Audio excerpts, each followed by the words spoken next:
finishing up on the phishing. Yeah, really finishing up on the phishing. So to kind of bring that thought back in, if you guys aren't, there are a number of services and organizations out there that can help you with that. It is something that I recommend that you do with your users at least once in a great while. So I'm sorry, I'm keeping a little too, non-vendor. If you want to have a lot of fun on your own, though, what I find working at Sophos as a sales engineer is that most often I'm talking to a room full of folks who are decision makers, or they're system administrators, perhaps they're network administrators, but they don't have a strong security bent. So they're looking for a product that'll do a lot of the security for them, hence Sophos coming into the room. And some of that is not really understanding what an exploit is or what that even looks like. And besides being what's for dinner, there's a tool called Beef. It's the Browser Exploitation Framework project. And it's a program that you can download and run on a machine. You can use that to compromise your machines or actually see if they're even vulnerable to certain compromises. And it's very simple to use. It's prepackaged. And again, kind of like what we're seeing with the malware authors buying their software development kits for $200 or $300 and then pushing that out. No, now we have some free tools where we too can go and evaluate whether we're compromisable, if you will, in a number of different areas. So this will be able to host a website that can compromise a machine, so on and so forth. So there's a lot of different elements there. I don't want to go too deeply into that. But beefproject.com, again, a free tool, a legitimate tool that you guys can get, or your teams can get, to play with on a particular machine. And akin to that, there's a whole operating system called Kali. So I just stole this image right off their site. And with that, there's a whole another set of tools that you can utilize or your teams can utilize to evaluate the security of your environment. So networking tools, it's very well used for Wi-Fi evaluations as well. So there's a number of different elements there. So 600 tools built into it that you can go ahead and leverage. And it will run on all kinds of different platforms. You can run it in a virtual environment, or you can run it on a laptop or a server. And I even have one customer, he was very proud of himself. He put it on a Galaxy tablet. This is what he wanted to do. So he likes those kind of challenges. So those are a few tools, along with the phishing, that I could recommend that you guys use to explore your environment and maybe learn a little more about how exploits come about, what they look like in particular. With Beef, you can actually see, okay, I'm going to leverage this exploit against this machine, and then I visit a particular site in that browser, and it pops up. Or, I see what happens firsthand. So I can experience that. And then when the user experiences something, now you've got the knowledge to properly advise them. Mobile threats. All right. I want to know who in the room doesn't have a smartphone? Awesome.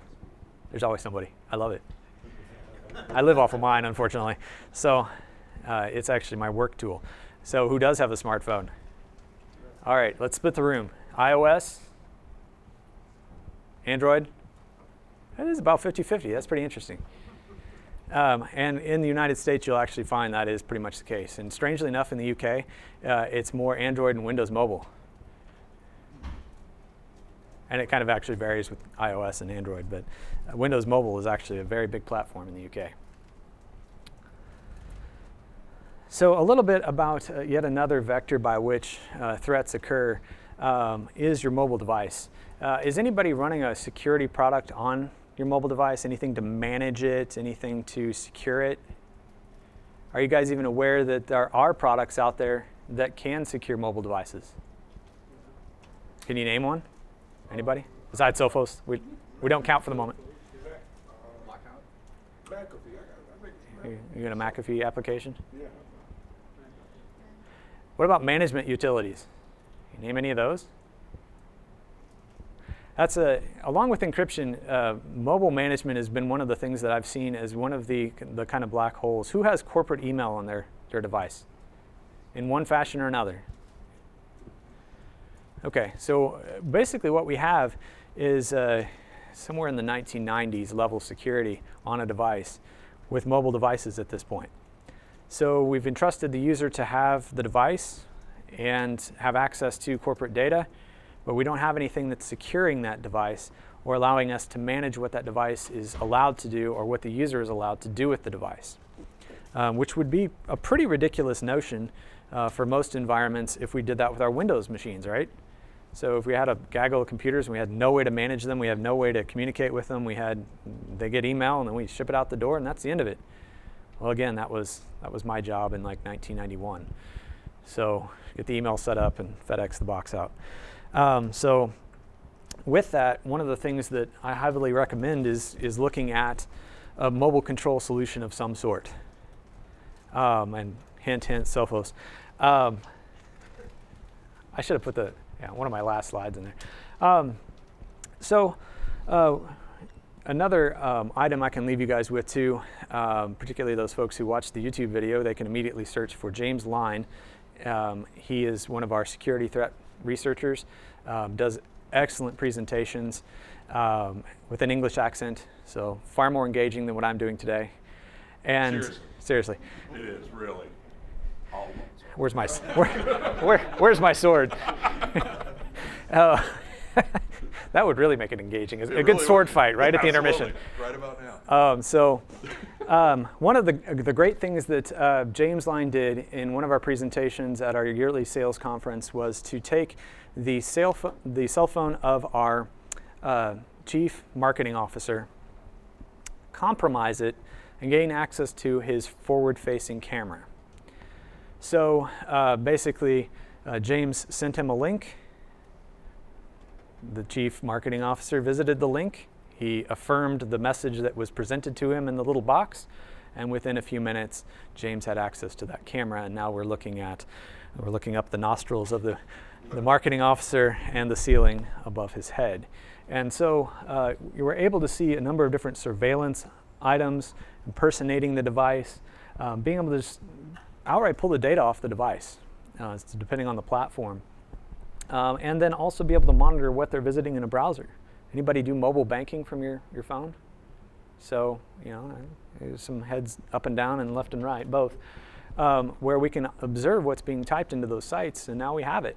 So we know what site you went to, and now we know what you typed. Pretty easy. There's a tablet, you get a phone number with your tablet, right? That'd be the same.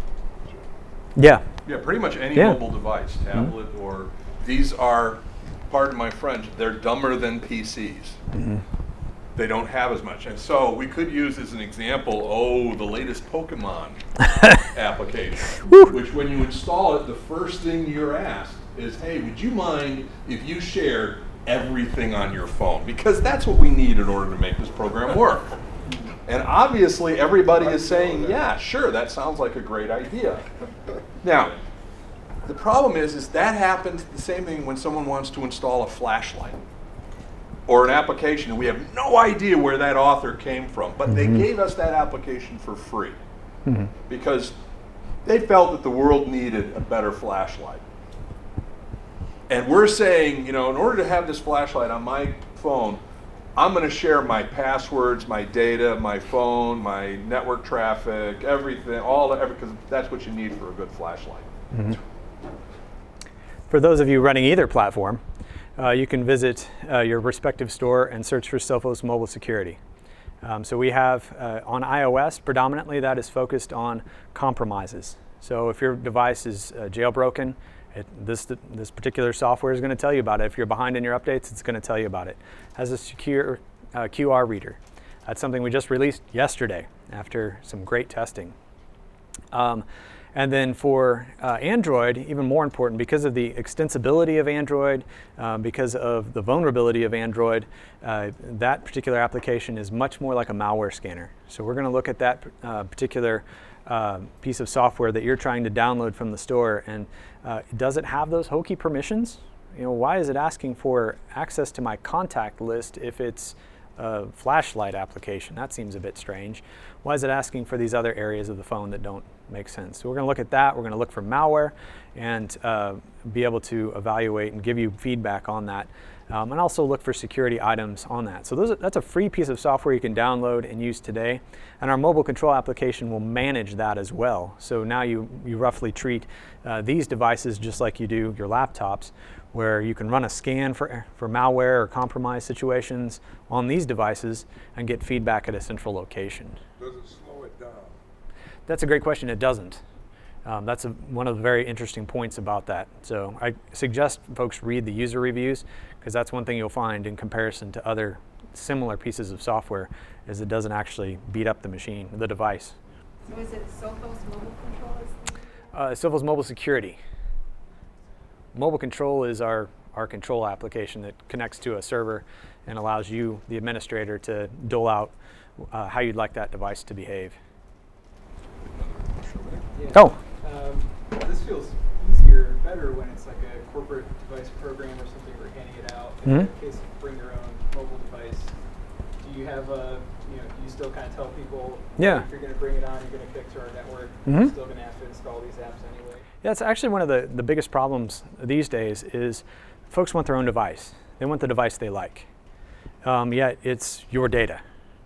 And so you have to secure your data, but it's their device. So we offer things like the ability to register the device initially through a self-service portal. So you can go ahead and take that device, and the user can visit it. They fill out some questions, and they get a QR code. They get our application, take a snapshot of it, end of story. If they visit that self-service portal on the device, they just click 2 links. It's very simple to get it managed. And then in most cases, you'll have a policy that you've developed internally with the HR department, your IT department, that says, for bring your own device, we're not going to wipe your device, but we will selectively remove our stuff if you misbehave, if you leave the organization, so on and so forth. And you can define misbehave however you want, because you're the IT department. That's the fun part. But with that, if your 14-year-old is jailbreaking or rooting the software, or in my case, one of my 8-year-olds is doing that, because that's who they are, then you really have the ability to automatically have a reaction to that, where we can take some of those items away that we've given them and let you know what's going on. You also have the ability to have a separate set of policies. So in most cases where we might have a corporately owned device, so the IT department bought this device, we configured it, and now we're going to hand it to the user, we can set that policy as strictly as we want. We don't want them using the phone, we want them using the camera on the phone. We don't want them using various different elements, the application stores, games and those kind of things. We can set that policy up very tightly. And then for your users, maybe that are bringing their own devices, we can go ahead and say, we're not going to have that quite so strict. We're not going to turn off their camera, but we are going to force the mail into a container. So container is a fancy term for an application that basically has all your Exchange Active Sync data in there, your calendar, your email, your contact list, all gets funneled right in there, and you guys have control over that.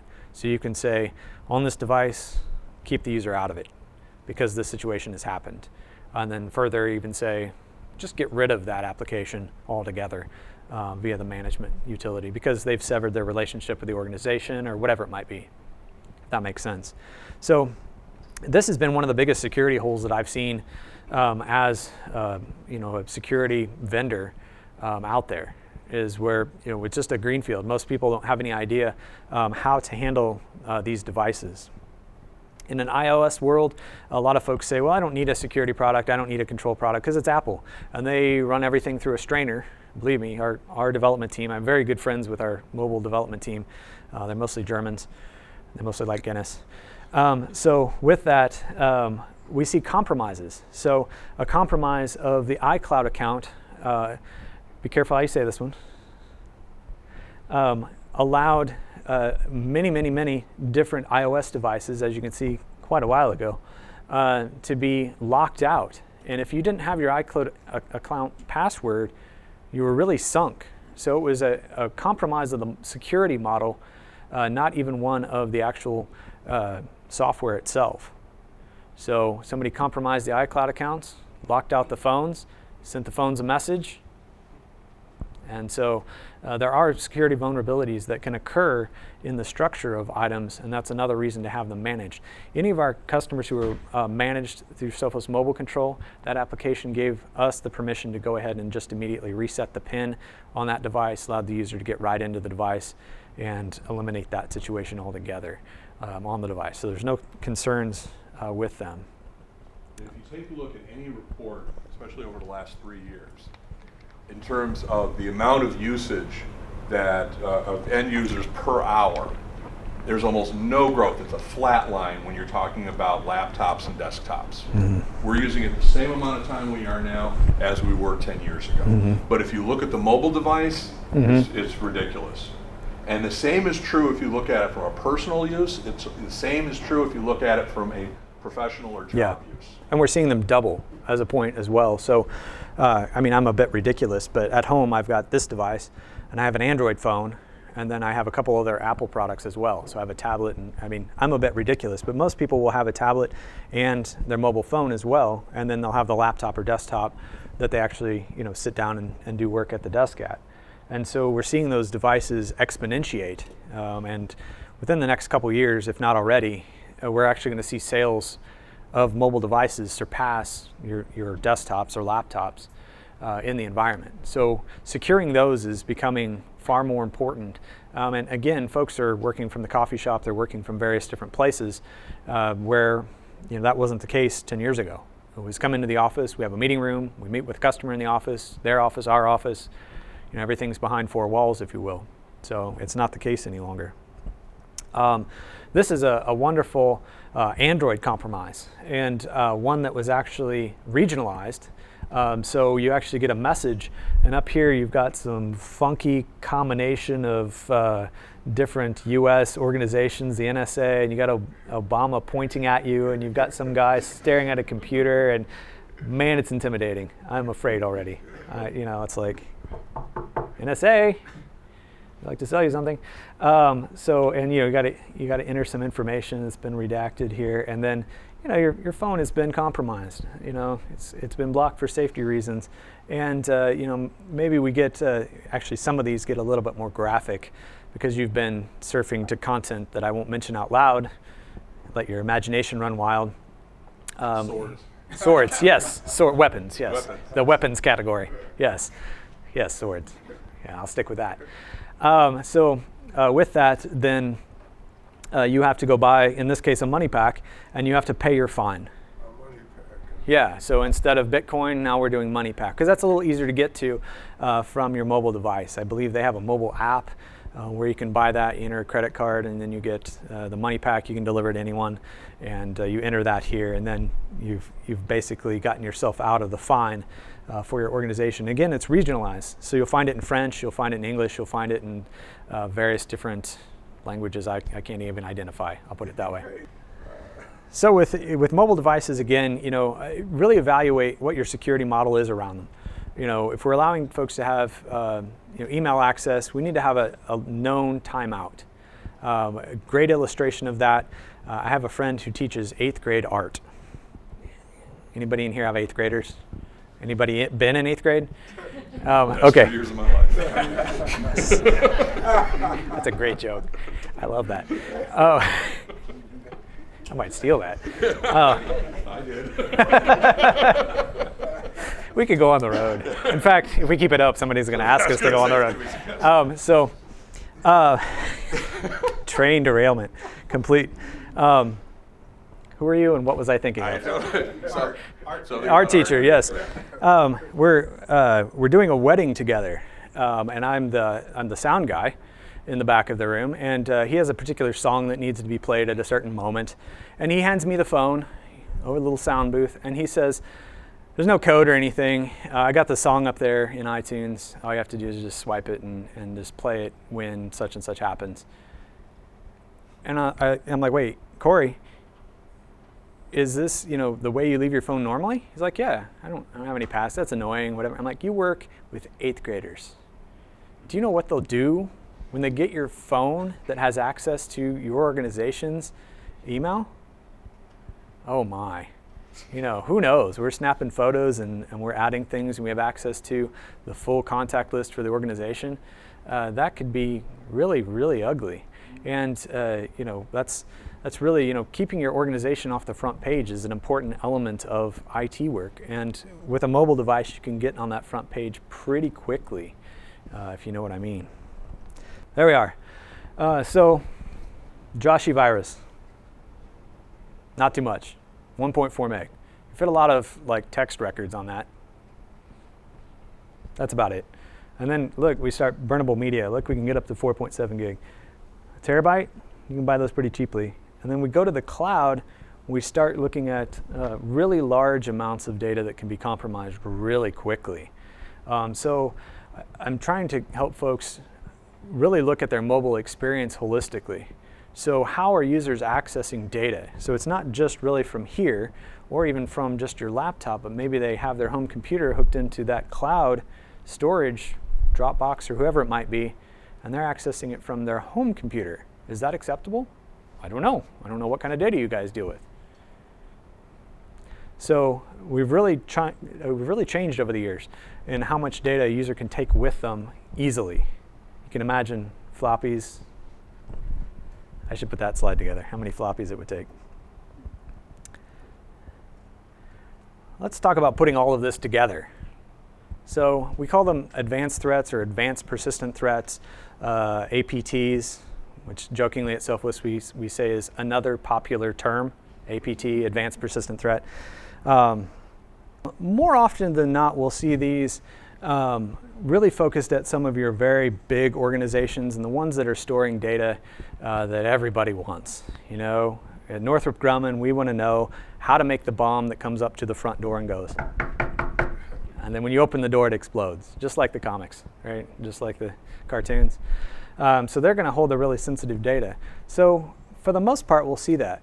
But at Sophos, what we've found year after year is those kind of threats start there and they trickle down because somebody makes that threat easier to use.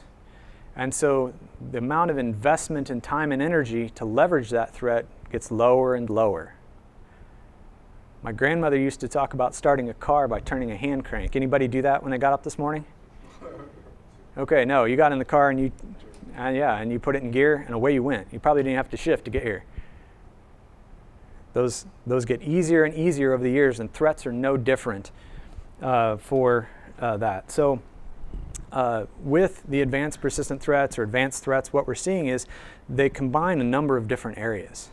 Let's compromise a phone. Well, off of that phone, I found out there's some server information for that organization. All right, and I also found a username and password. Well, that got me through the gateway.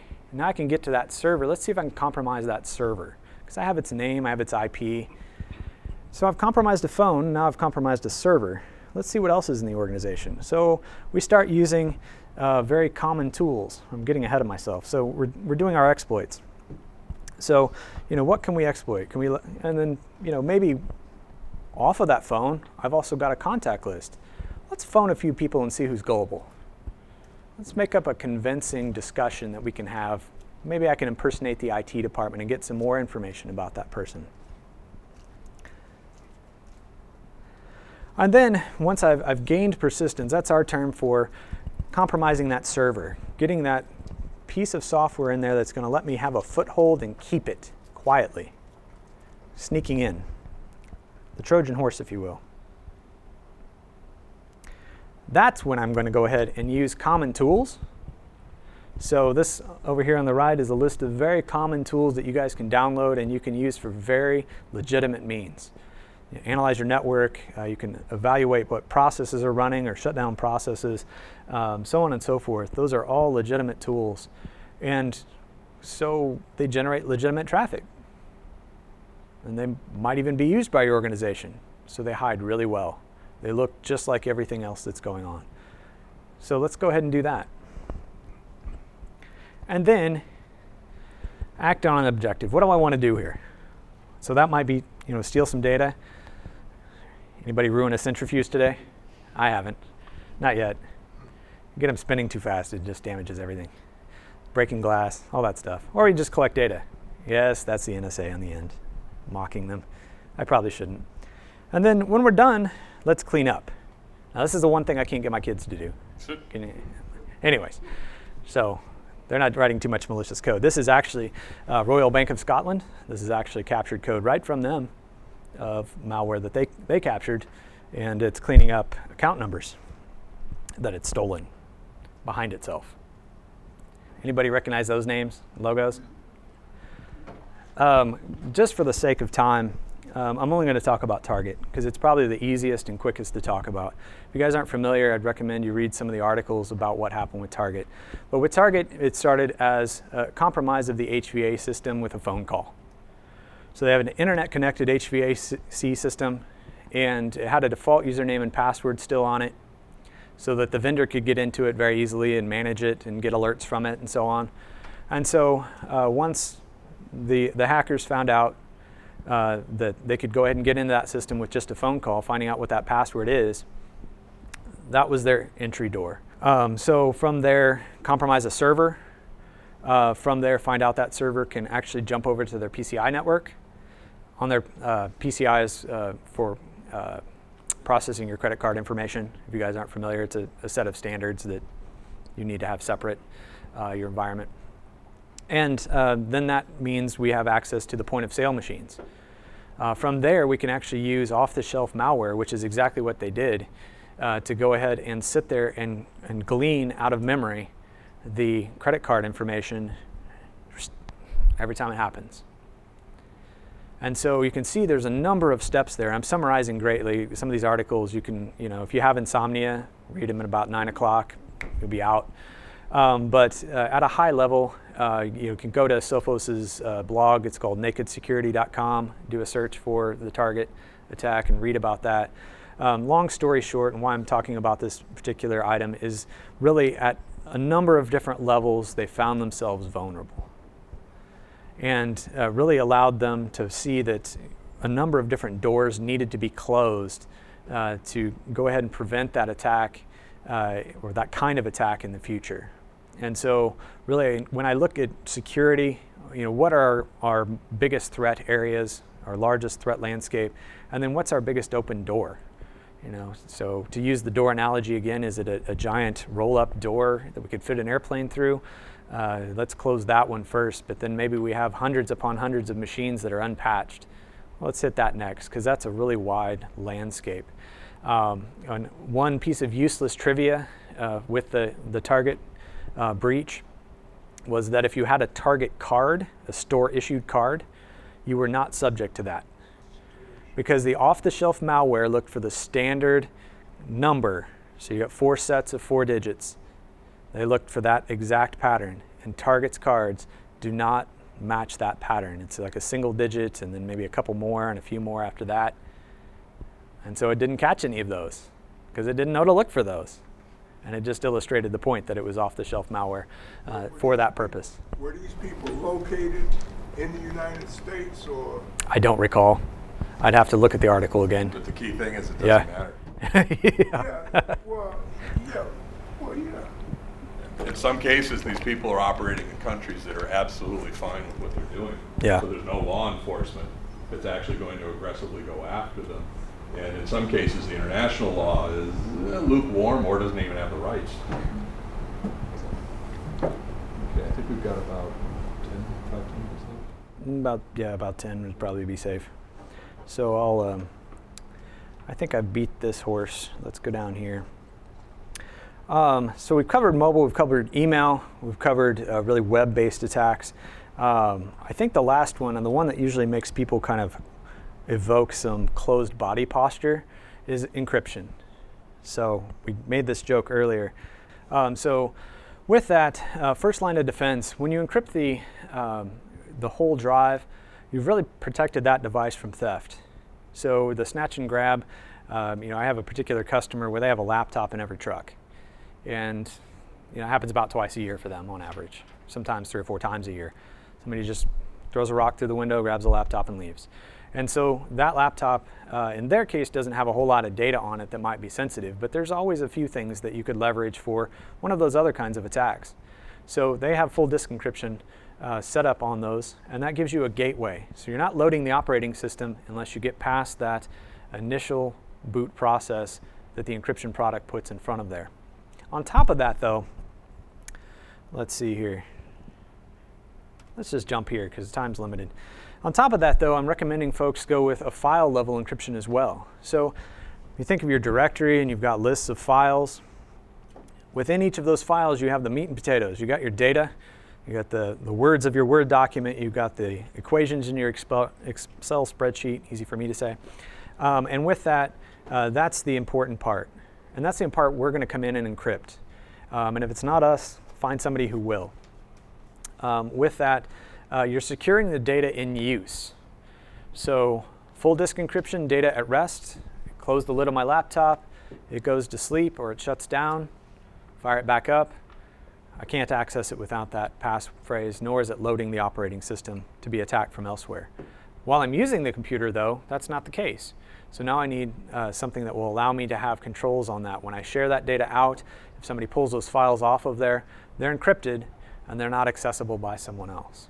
So full disk encryption, file level encryption, it's something in my opinion that we make super simple at Sophos. It's a piece of feedback that I've gotten many, many times over to be able to implement that together. And that really kind of points at where we can encrypt that data. So sitting on various different elements. So encrypt the files and the whole drive on your laptop. Perhaps you have some of those files on a cloud storage provider that you access from your mobile device. We have an app for that. So they're encrypted. You're decrypting them on your iPhone, your Android phone, and accessing them. Obviously, it's true still of your remote office.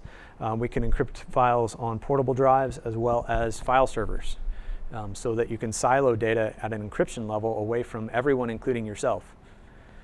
So now only the HR department can access data on that server. There's spreadsheets and so on of people's raises and so on. You guys can double click on it, but you get a message that says you don't have the key for it. And if you give yourself the key, then you get in deep trouble. So what can Sophos do about it? So when I started with Sophos, we had basically three things. We had an AV that was kind of top tier, kind of the BMW of the market, with really kind of average pricing, which was wonderful. Made it very easy to sell, support, and everything. It has been the darling of the industry, in my opinion, for a long time. And we had a web filtering solution and an email filtering solution, and that was it. In the last 8 years, Sophos has grown immensely.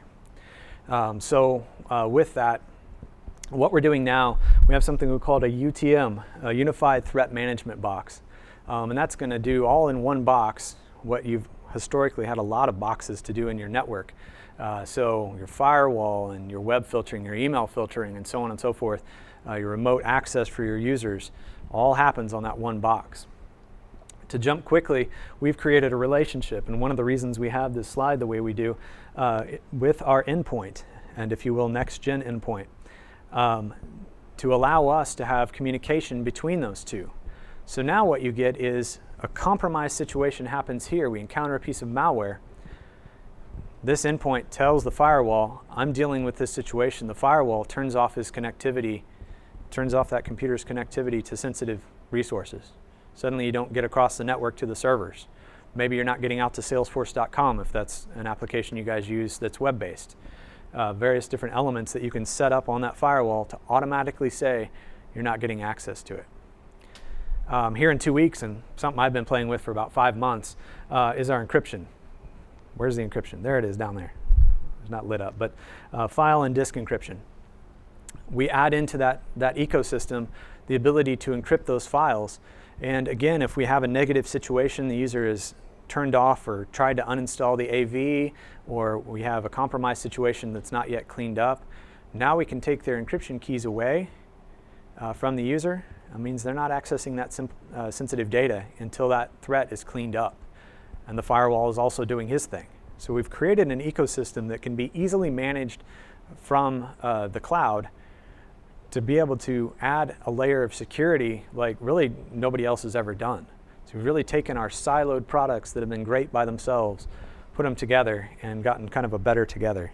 In fact, and I'm going to interject two things please. here. This is why I use the word revolutionary. And if you guys have seen me with lunch and art and all that, you know I don't usually talk about that sort of stuff as in, oh, it's superb, it's wonderful. There's two issues here that are happening. One is as I mentioned, the whole silo concept. We used to have our antivirus stuff, and we had our firewall, never the twain shall meet. They don't talk to each other, they don't interact. If there's an error on one, we hope the other one catches another kind of error, or if it gets by one, we hope it, This is huge because the integration, it is now a strategic concept as opposed to a tactical one. Mm-hmm. The second one is, for the most part, security has been, especially on the endpoint, it has been prevention. How do we prevent? How do we prevent? How do we prevent? How do we block this from happening and all that? And that's still there, and it's still a critical piece. But at the same time, they're also saying we can't. Sometimes the bad guys will get in, mm-hmm. and there will be some kind of issue that happens. Now let's work on containment. Mm-hmm. Let's work on preventing the damage that could have, which is a completely new layer in terms of this type of security and protection that hasn't been there. Mm-hmm. So it's those two concepts that are they're very high level concepts, but they're at the root of what I like about what Sophos is doing. Mm-hmm. And being able to pull in mobile to that shortly. So over this fall and winter, we'll be doing that as well. Treating this just like we do a laptop. So if there's a compromise here, if that 14-year-old jailbreaks or roots that Android phone, then we can treat this device and take away automatically their rights to corporate data, the email container, those kind of things. Being able to really generate that ecosystem where we've had those great siloed products, put them all together. I think I'm going to stop there for time because we have about 5 more minutes and leave room for questions if you guys have any. Okay, cool. Excellent. Thank you. Grab some chips. Thank you, Sophos. Yeah, Thank you. Thank you. Thank you.